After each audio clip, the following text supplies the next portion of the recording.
take a new rush for a run. Polaris' new creation for the snowmobile world. We're gonna go give it a whirl.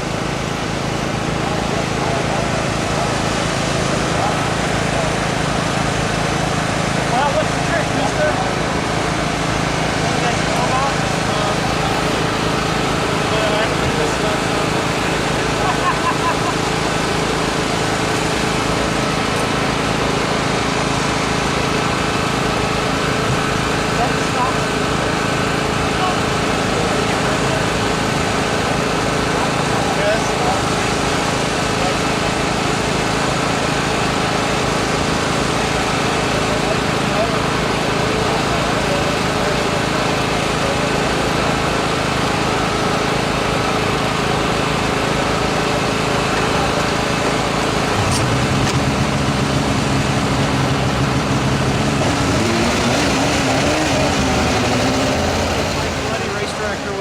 Cat.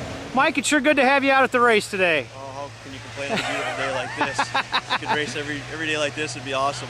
Well, we're midway through our race here today, and pretty awesome Pro Open race this morning with kind of all the manufacturers showing their colors there, but the manufacturer you care about the most came through with the win there on that final lap. Congratulations. Well, thanks. We knew it was going to be tight when you got a course only not quite 9 miles long, and looks like it's pretty high speed coming across the lake.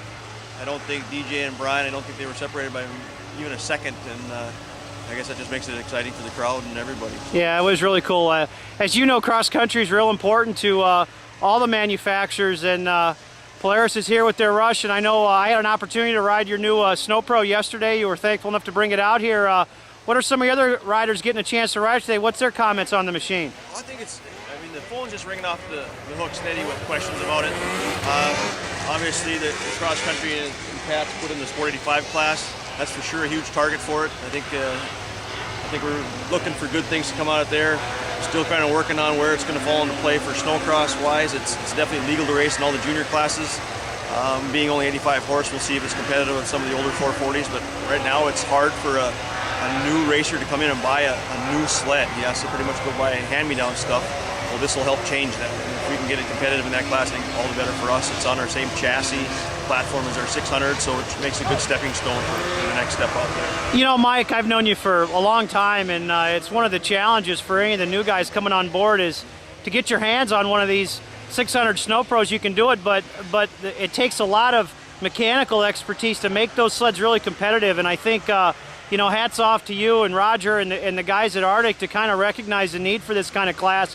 That essentially, or this type of sled, essentially anybody can ride it, whether you race it or not. It's just a fun snowmobile for that ditch banger guy. Oh, I think so. We hear some mixed results. A lot of people think that 85 horse might not be big enough horsepower for them, but you know, our comment to that is if you all have the same horsepower sled, it's just going to make that much more fun for riding. When you'll have what we see in the 600 class, you've got a handful of pros that can ride it to its potential.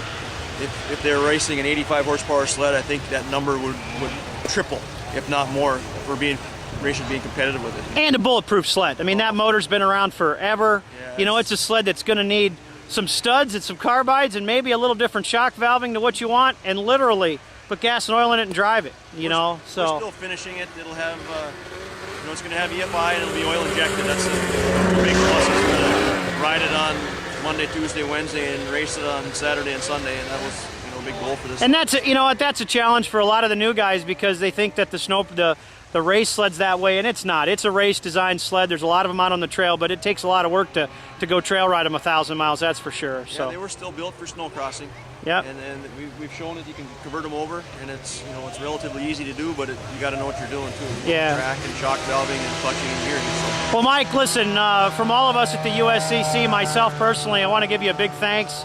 You know, cross-country racing's really coming back, and without the support of all the manufacturers, you know, it's hard to do that. And thanks for all your efforts this year, and good luck to your guys here this afternoon. All right, you keep bringing nice weather like this, and we'll keep bringing bigger crowds. Thanks, Mike. All right, Chad.